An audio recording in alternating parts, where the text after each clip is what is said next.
everybody, and welcome to the WSL Post Show for the Western Australia Margaret River Pro Stop 5 of the season. What a day for professional surfing. The mid-season cut was in full effect and sending some competitors to the Challenger Series, some big heats, some special moments in pro surfing history, and it continues here on the WSL Post Show. Joe Turpel, Richie Lovett, and the greatest of all time, Kelly Slater, joining us on the Post Show. Thanks so much for coming in on really such a special day. Yeah, thanks, guys. Yeah, a lot of emotion today.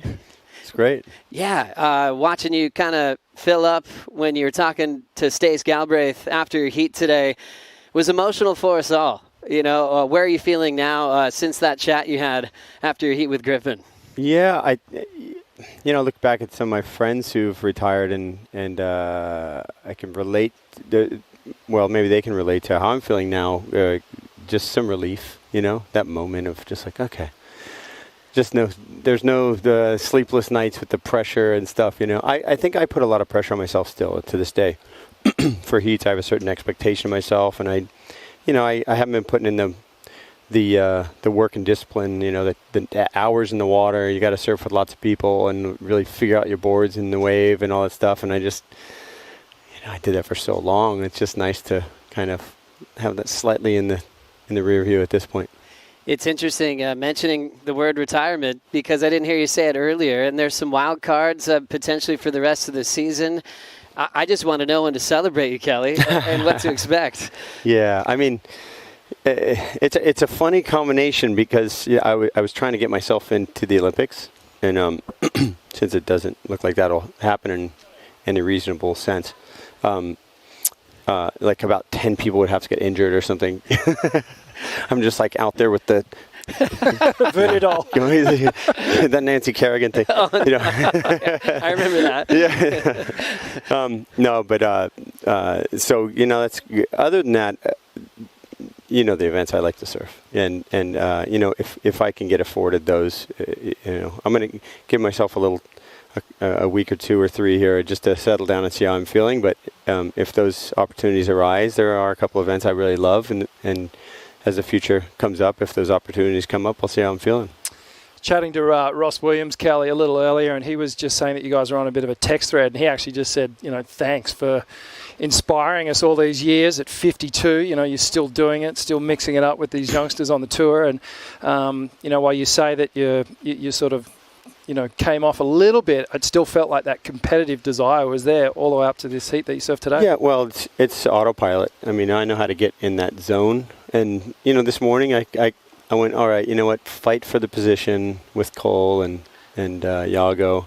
And it paid off. I started that heat out really strong. And then I actually wasted priority on a couple of waves that were low scoring, didn't pan out to be good waves. Yep.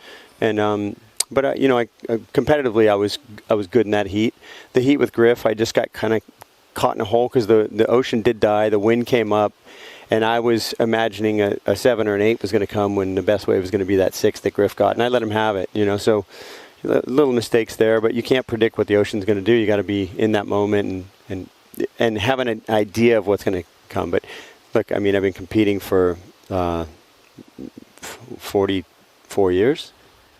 Long time, at the end of the day, 40. I started competing time. at 8 years old in 1980. So, I mean, I'm so used to being in that environment. At the same time, I hold myself to a certain standard in my head. So when I'm not getting the results and I'm not putting myself in competitive situations, I dig those holes and then I'm like, the waves didn't come.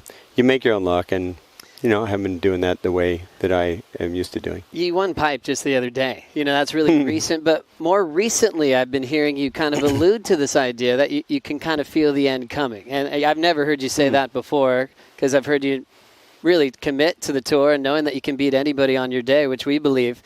This year, it was a different frame of reference, it felt like, kind of feeling the end was near. What was it like putting the jersey on, especially in the last 2 events you've been competing in? I've had a little bit of reluctance. I am surfing very injured still. I probably came back a little too quick after surgery, but I wasn't going to stick around till next year and say, oh, can I have one of those wild cards, especially with like Joao hurt and a couple guys get hurt and they're in the beginning of their career, and they have all the desire to be there, and the baby coming. It's just that it's the right time, and surfing is number one to me still. I want to surf my best every day. I still want to get my favorite board and surf my best wave of my life, and I don't think that ever goes away. Thinking about the build up to when you feel like it's ready to move on completely, just to completely hang it up. People have been trying to predict that for you for the last 20 years. Yeah. I mean, does that add pressure on that moment? It's a funny thing, because when I got on tour, I think Tom Carroll and those guys were about the oldest guys, I think around 29, 30. Yeah. I don't know if there's anyone in their 30s, or maybe somebody who was 30. And that seemed to be what was going to be ancient in surfing. So I had this idea that I was going to have a 10-year-long pro career once I got on tour, and that was kind of the crux of it. And then I got really burnt out at 26 and retired, and then 3 years off, came back, and to be honest, I wasn't really spoken about as being in that picture. That first year back, it was Taj, Andy, Parco, that whole crew, Dingo, etc. And that kind of lit a fire under me, for sure. So you actually got to be an underdog in a way at that point of your career. Yeah, and I was the underdog because Andy was just on fire those 3 years. I came back in his, I think he won the first year I was back on tour, 2002.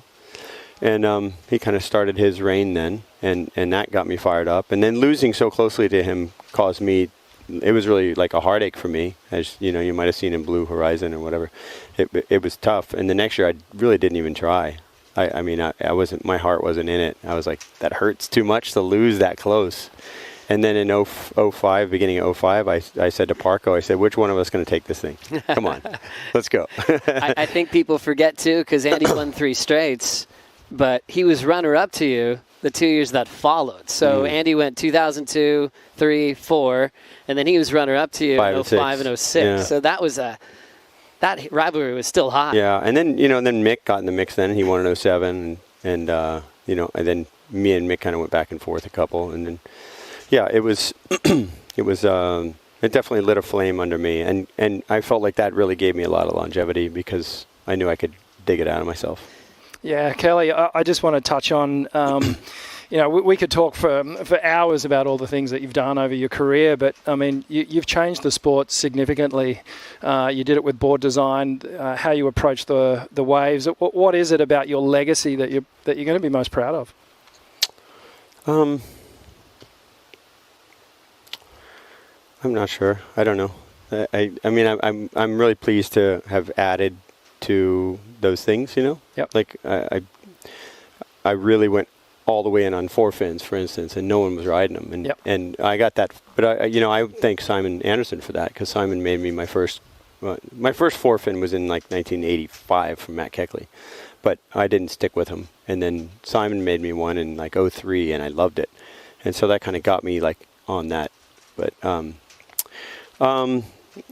I was thinking about that earlier. I think being rated number 1 in the world at 50 years old, probably the top thing for me. But I don't know. I've put my heart and soul into it, and I appreciate that I'm part of that. Is the process for you kind of nice that you have friends that are also called GOATs in other fields as well? And have you been having those conversations about this time in your career? No, I haven't. And I know a few of the greatest sportsmen and other things, but I'm not really close with many of them. I know Lance Armstrong pretty well. I know Tiger a little bit. I met Kobe. I've met Jordan. I know Michael Phelps pretty well. Actually, we've played some golf together. And we've chatted a little about things. I like to pick his brain. I mean, he is, if you're going to pick one guy who's just really dominated beyond anyone else, it's Michael Phelps, I think, in all sports. Like, no one's ever going to even come close to matching that record. So, but it's cool to meet people from other sports that you can, like Lance Armstrong, in his heyday, it was a huge inspiration for me coming back and winning a title again in 05 and in those years. And when I won in 05 or 06, I forget what he called me. And and I was sort of a fan, but a friend of mine who was really into cycling was next to me when he called me, and I handed the phone to her, and she just started crying. It was so cool, and Yeah, it was a really great memory. But I'm sure there's a lot of responsibility and times that maybe it could be uncomfortable or challenging being the guy that's leading surfing or a sport for as many years as you've had. I always feel like you've handled that really well. How do you digest all that, all the years of being in this spotlight and always being the reference point? And all for us in the heat, big heats were like, oh, he beat Kelly in this year. He beat Kelly in this year. You're always kind of the benchmark of comparison. Has that been easy to handle for all these years? There's a part of me that really hates the pressure, and then today, after it started to soak in, I got really emotional about like that pressure is not going to be there in my life constantly, and it's given me a lot of gifts. So I really actually, I mean, it's a love-hate for me, you know. But I wanted to be that guy as a kid. I wanted to be the best I could possibly be, and I wanted to be number one in the world. And I was hoping I could beat the guys that I thought were the best guys, and so I just put everything into that. But let's watch some tape of your performance in main break. I want to get your insight of all the things maybe we didn't see on the Not that Griffin heat, right? Oh, yeah. Hey, let's start off with your 7 that you started off with the other day. That was great. I thought you were ripping. I had you winning that heat on paper. It was a really strong performance. This morning? The opening round, which first round. Really solid, really good connections with your board, real powerful. As we look at your performance today, 52 years of age at main break, a wave that you've always been honest about has challenged you at times. Yeah. But you looked really inspired and a good, clear headspace. Where were you at this point walking down the steps? I was just trying to have fun and smile. You know, sometimes you smile and it just makes everything feel a lot better. And yeah, I mean, look, my board looks pretty good there and stuff. I kind of got a little tweaked right there, but I felt good, and I felt really in control in this heat this morning. And I actually thought I won the heat. You know what? I actually said when we were commentating today and this heat was on, you looked on. Like you looked like you were really I felt good. In sync. The board looked great, perhaps an inch longer than what you generally ride, I think. Yep. And 1 inch longer, a little bit more weight. Yeah. It just looked really clean. Your rails were nice and smooth through the water. So I thought today's performance early was exciting. It was fun to surf that heat with Cole and Yago. I mentioned it before, but Yago's one of the great aerialists, I think, of all time at this point, and one of my favorite surfers today. And Cole and I have been friends for years, surfing out lowers together, and he's kind of picked my brain a little bit here. But I've known him since before he was born, a little bit. So, it was cool to surf, and I didn't feel pressure in that heat. I'm like, look, he's the Bells champ. This guy's the best air guy in the world. Anyone could, if I could win this heat, it'd be amazing. But, This was the heat I was thinking about, where I thought you had such a strong start, and joining forces with Micro for the last couple of events. That's been really cool to see your relationship develop there too. Yeah, no, Micro's just a good buddy, and we play a lot of golf together, and he's a good sounding board. And I think for coaching, if somebody's looking for good coaches, I would sell Micro. I'd sell him to you. No, but I got stock in Micro. No, I think you just want to look for somebody who can understand you psychologically. And, Witz and I, Jake and I, we're all good buddies too. And I'm sure that I could, bounce some ideas off of those guys. But Micro was really more, it wasn't so much heat planning. It's just that he went, I want to help you enjoy his last couple contests and see how it goes. And if you pull it off and make the cut, great. But if not, just make sure you just enjoy and soak all this up. And he was more focused on that than the heat strategy or anything like that. And that's probably what I need at this point. But I think that's a good idea for people who are looking for coaching, is to find somebody who's like, they're not kissing your butt, but they're being honest with you. But they are like understanding what you're going through. And I think because Glenn's been there, he's been around me a lot. We've competed against each other and stuff, and I could see he understood beyond just the surface stuff. So yeah, pretty cool just to have that frame of reference. He's been close to you. He was close to that 10-point ride you had as well at main break back in. Yeah, I was in that heat with him. And I'll just mention Mitch Thorson has helped me out here at main break, and he's a good friend. He was actually on tour when I first started, and we actually housed up together in Hossegor one time, him and Shane Dorian. But he's helped me out here at main break over the years as well. Thinking about your accomplishments, I asked you last year at some point, I was like, okay, name all of your 56 wins, and you're like, are you kidding me? But looking at what you've accomplished, 11 world titles. I was just wondering, like, where's those trophies at? I got a few of them. All those wins at Pipe, 8 of them, 3 Triple Crowns, an Eddie Aikau trophy as well. What stands out the most? What are you most proud of looking at this amazing graphic? No, I mean, the Eddie's a real cherry on top. Obviously, John won that. Bruce won that. Bruce Irons won that as well, as far as tour guys go. But I never really set my sights on the Triple Crown. A few years I did, and I had good fortune there. But I think the Pipe, the 8 wins at Pipe is the standout for me. And I had I'm not sure, I won a few at Chopu too. And so both those mean a lot to me. There was, Kelly, I think about my time on tour with you through the sort of mid-90s to the mid-2000s, and, you were a competitive animal, very determined, very focused, and when I think about your career, it's almost chunks of 10 of decades, right? 3 of them in a row. Is there a particular decade, or is it like the start of your career that was most engaging, or the back half? And you've obviously grown so much through those decades as well. It was, the start for sure. I was just so fiery focused early on. And the first thing that pops in my mind when I got on tour was I traveled with the Aussies. I traveled with Pally and Harrow and Todd Prestige. And was he your boss? Co-worker. Yeah. Prezzo. Co-worker. But yeah, sure. Prezzo and I were boys. Prezzo was on Quick with me at that time. And so we'd travel together. And then, a whole bunch of other Aussie guys as well. Sonny Aberton and Chad Edser and just a whole, I remember all these guys were all filming together all the time and stuff. And then the mid-90s, all my boys were on tour from back in the States. I kind of got on tour a year before all the Americans did. And then I was traveling with all them, and Shane and I, Rob and I, we spent a lot of time, a lot of miles together at that time. But it was the mid-90s, 95 and 6 were probably my best 2 years back-to-back competitively. Yep. And then 08 was a really super strong year for me. I won a lot of events that year. And 7. Something like that, yeah. Belly told me that, and I was like, no, I don't think I won that many. He's like, yeah, and he counted them off to me. I'm like, whoa, that's crazy.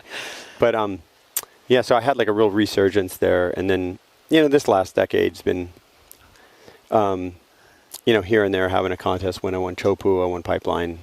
I was telling Blakey earlier how when my nephew was born, I was trying to stay in Florida for the birth, and I missed the first round.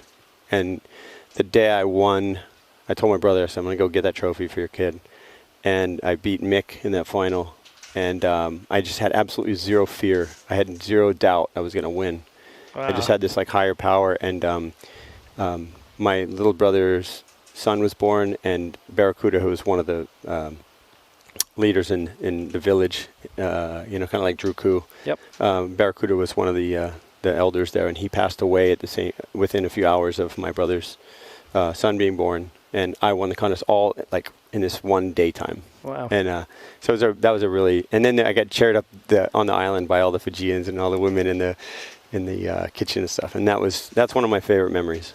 Gosh, thanks for sharing. I got to go straight to the wild card conversation. I need something to hang on to after leaving the West. What are these events that you would be dreaming of to be a part of? There's 3. Pipeline, Chopu, and Cloudbreak for me. That's my trifecta, if you will. And there's a piece of me in my heart that loves bells because the trophy and the history and the tradition and stuff. But it's not one of my favorite waves, obviously. But it's also, I realized today, it made me really sad, in a good way. Everyone was just so great to me. Sorry. I love it. All the surfers, and to feel like part of that clan and part of this group is really special, and it's really cool. And everyone, you see the competitor disappear and the friendship come out. It's really great. Love your heart, Kelly. I think we don't talk about that enough. You made me cry when you won Pipeline a couple of years ago, and it was real. Just seeing you get emotional about how much you've given. And Yeah. I know that's with a lot of sacrifice. So That was a moment, if you can see, I actually said something to myself out loud after I came out of that barrel against Seth in the final there. And I went, I'm effing done. That's it. And I was like, that's it. And then I was just like, I don't know. The Olympic thing kind of messed with me a little bit. But right in that moment, I felt the relief. That was when I really, truly felt the relief. And then I was like, wait, there's like 2 minutes and he just got a 9. Oh, I got to cover this thing real quick. But in that moment, when I saw daylight and I came out of that barrel, I couldn't believe it was real and it happened. It was really like watching someone else do it. Well, we all love you, man. It's been just an incredible career. I know we're going to be talking about this with you for a very long time, and we'll wait for announcements from the commissioner's office and see where those wild cards may land. And I can't wait to see you do your thing once again. Special day for all of us to share with you, and thanks for coming in on the post show in person to share some great memories and all those great stories as well. I want to just say thanks to all the fans out there over the years, just literally millions of people faces I've seen, and all the people I run into year after year that support me. And walking up today, there was all these kids that had put signs on their hats and on their shirts and stuff, and it just felt so beautiful. Yeah. Feel it, man. Feel it. We love you, Ben.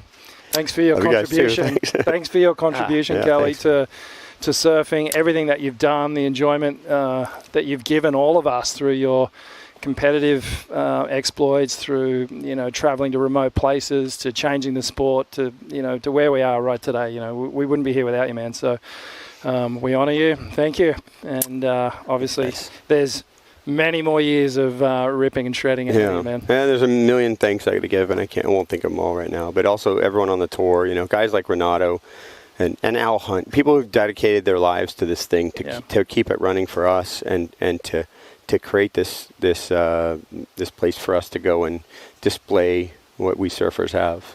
It's been really special. I mean, there's a lot of people. I won't even start with the names because I'll forget people, but you're all in my heart. And the messages are blowing up on the internet right now. Enjoy reading all those over the next few weeks, and we can't wait to see you do your thing when those wild cards potentially will be announced in the future. Thanks so much, Kelly. As we go to break, enjoy the moments from what happened after his last heat against Griffin, and I think I'm going to need a hug. If that's all right. Yeah. Thanks so much. We'll be right back. Thanks, guys.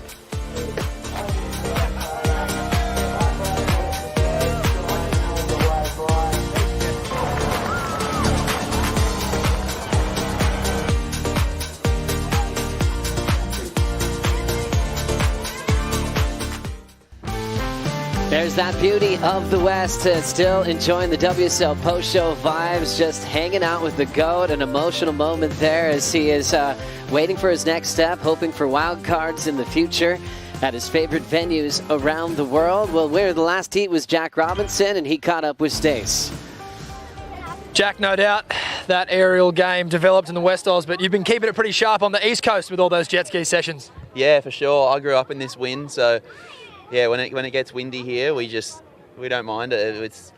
We get crusty in the West, and yeah, you just make do with whatever. So that was a really tough heat actually, especially going against Callum. I know we kind of have different visions probably going into that heat, but I just tried to stay in my lane and surf my heat. But yeah, he definitely pushed me at the end. I was going, I can't leave the door open like that. So yeah, a fun wave anyway. And talk to us about your time being back at home. Obviously, new addition to the family, young Zen. You having a good time, mate? Yeah, it's epic. He's loving it over here and just taking it all in. So yeah, good to have the family here and his first time. And yeah, good to be back here. Happy to make that heat. And your perspective on the final days of this forecast? Well, I think over your shoulder, it always gets talked about, and I think he should actually run over there. The way I'm talking about, the box. But we'll wait till we get to that. But I grew up surfing this wave, and we're always out here. So as long as the waves are good, I'm happy. You're the injured defending champ, so we'll see how that goes. Thanks for your time, Jack, and well done, mate. Thank you, bro. Jack Robinson with a win. Oh, hey, and there's Ronnie Blakey joining us on the WSL Post Show. Thanks for being with us. Hey, great job on the post show too, boys. That was an awesome conversation with Kelly, and the seat's still hot. And You're feeling it well, my friend. How was the reception that Kelly got after he left the booth? I just heard an eruption of an applause. Were you out there, Ron? Oh, yeah, there was a whole crew out there just ready to give him a big, basically, gauntlet to run through. Oh, that's cool. Oh. And, it was just a magic conversation. Just so many highlights to reflect on. But just the emotion, I think it's still, like, sinking in for him. It's crazy. Let's now dive into the Boost Mobile heat of the day. John John Florence getting the big win over David Silva. The opening exchange, the first two waves were both excellent. John, then to Silva's backhand, Rich. Yeah, this was shades of John John of what we're used to seeing out here. Starting to wind up that rail game on the Pizel Ghost. And John, well, he was sort of pushed in this heat. He had to few and far between the sets, but when he did ride them, geez, he just ignited on these waves. Total control, really digging in. Silva only had 2 excellent scores in his lifetime on the CT. Put 2 up in this matchup, Ronnie, trying to save him spot on tour. Oh, it was such a brave fight. It was always going to be a tough battle against John John. You know, through those first couple of heats of this event, John was really struggling to put it together. Yes, he had tricky conditions, but you just don't expect to see it here. So for him to click the way that he did today, you know, I thought it was inevitable at some point in this competition. Poor David Silva. Oh, it was cruel. He was absolutely ripping. Silva losing with one of the best totals he's had on tour, 8.53 and an 8.17.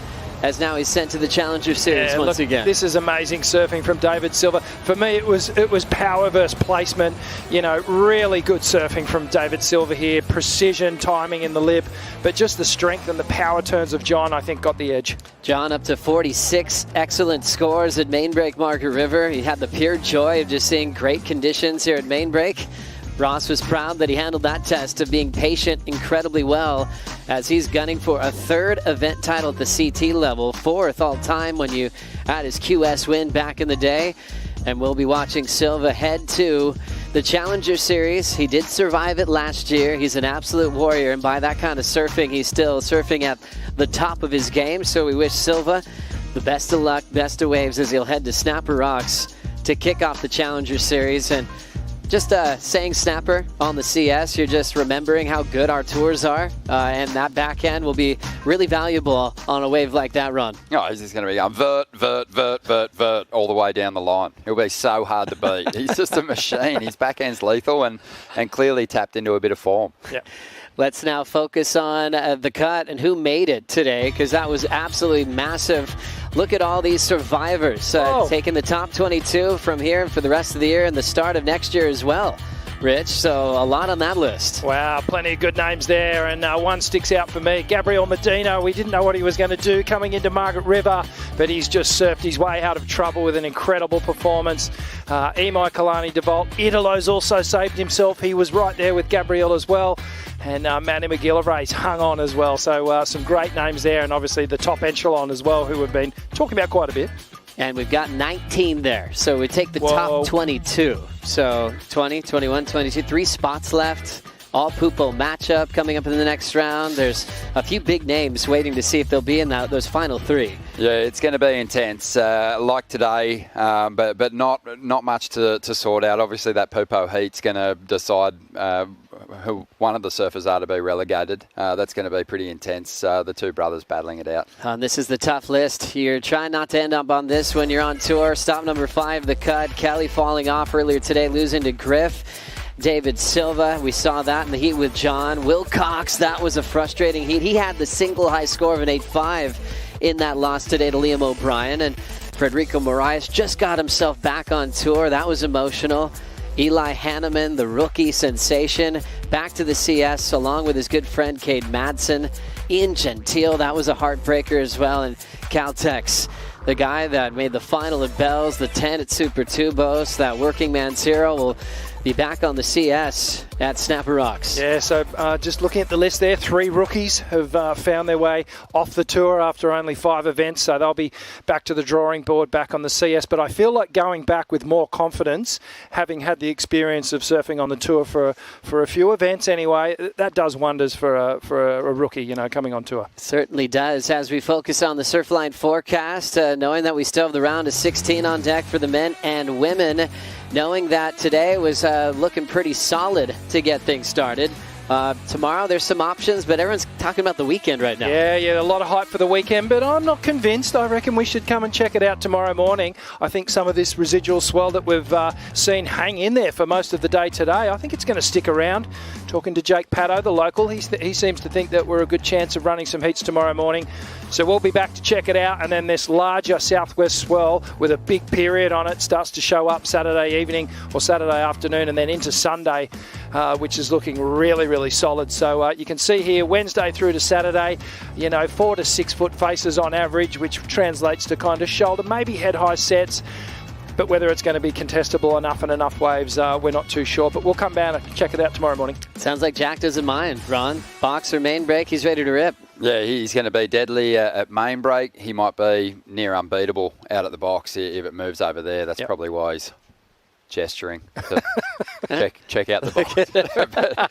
But, it's going to be an exciting finish. We've broken the events back. You get through those big rounds, obviously the elimination rounds, the round of 32 for the men, and you are afforded the opportunity to pick the eyes out of the remaining days in the forecast. So I'm sure we'll get the surfers in the best conditions on offer. That brings us to the BioGland Daily Dose, the top 5 moments from a big day of competition. Starting off at number 5 on the list, the local hero, past event champ. States called him the injured defending champ because he wasn't able to defend his home break last year. But how about that punt, Rich? Just so electrifying, unpredictable. This guy is just super electric. He's an entertainer now. And, just look at this. Takes to the air, uses the wind effectively, gets the full grab, gets the spin, lands on the roof of the wave, then comes down. That got the crowd all fired up when they were starting to just doze off a little bit this afternoon. That was great from Jack Robbo. Into the next round, he's had up and down results this year, including that win at Sunset.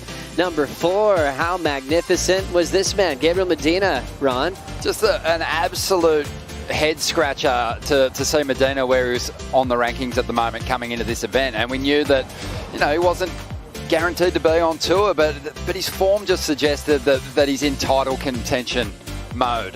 He just looks so alive, so powerful, so fast.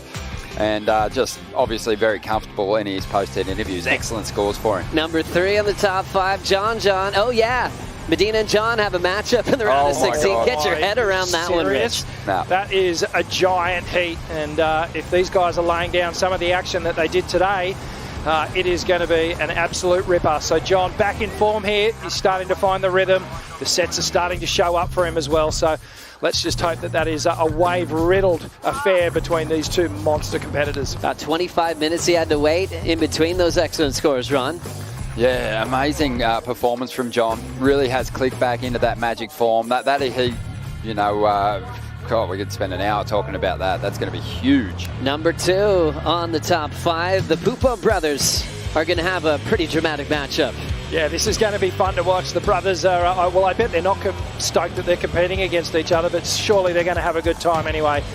And a pretty cutthroat affair here, but the big job was done today. They both had to progress through, one after the other, and they did it. Sammy's been on a tear the last couple of events, surfing so well, so quick, looks so connected. And, some of the best surfing, I think, we've seen in the last couple of events. Yeah, oddly enough, they're in the matchup together. Oddly enough, they found themselves in a similar part of the rankings, but they are surviving. Sammy Pupo clutch, Miguel Pupo clutch. They're in the water together in the overlapping format. And we go to our number 1 moment of the day, honoring the greatest of all time, Kelly Slater getting the chair all the way up the steps, Ron. Oh, it was huge. His opening performance today was magic in clean conditions at main break. He really did look switched on. But Kelly Slater, you're going to see him in the jersey again. So I heard you say it during that segment with him on the post show. It doesn't feel like we're quite in full celebration mode just yet. It's nice to honour the 11-time world champion, but hopefully we see him again and in waves that really do lend themselves to a Kelly Slater performance that could go all the way. And it's like it should be. You have one of the guys that just made the biggest impact on the sport of surfing for the last 30 years, leading the charge in so many different ways, and really cool that he came in to just talk shop with us. Kind of a wild, emotional roller coaster for him, but still a lot to look forward to, especially with great waves on the forecast. I was going to say, as long as Kelly doesn't get caught up in a celebration with T-Bone and Adzi, the guys carrying him up the stairs, and he does get a wild card opportunity at, say, Cloudbreak or maybe Tahiti, who knows, he'll have a good chance of winning. T-Bone and Adzi. What a moment dangerous for them. They've got a local podcast, the Barrel Podcast. They're absolute legends. They're just surf frothers. And to get down there on the beach and say, hey, Kelly, we got you. We're carrying you up. What a moment for WA. Incredible stuff. And, today will go down. It's one for the history books. I'm thrilled to be a part of it. I just, it's been a big and emotional day for so many reasons. And we're going to get to do it all again tomorrow. Yeah. Like you said, Ron, we broke the back of the event. Let's break the back of a couple of wine barrels and move on forward throughout this event. Thanks for joining us on a great day here on the WSL Post Show. Remember, tomorrow morning we could kick things off at 7:15. Local time will make the call for a potential 7:33 start. Take care, enjoy the highlights, and see you bright and early.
This copyrighted event broadcast is produced by the World Surf League for broadcast around the world and may not be retransmitted, reproduced, rebroadcast, or otherwise distributed or used in any form without the written consent of the World Surf League.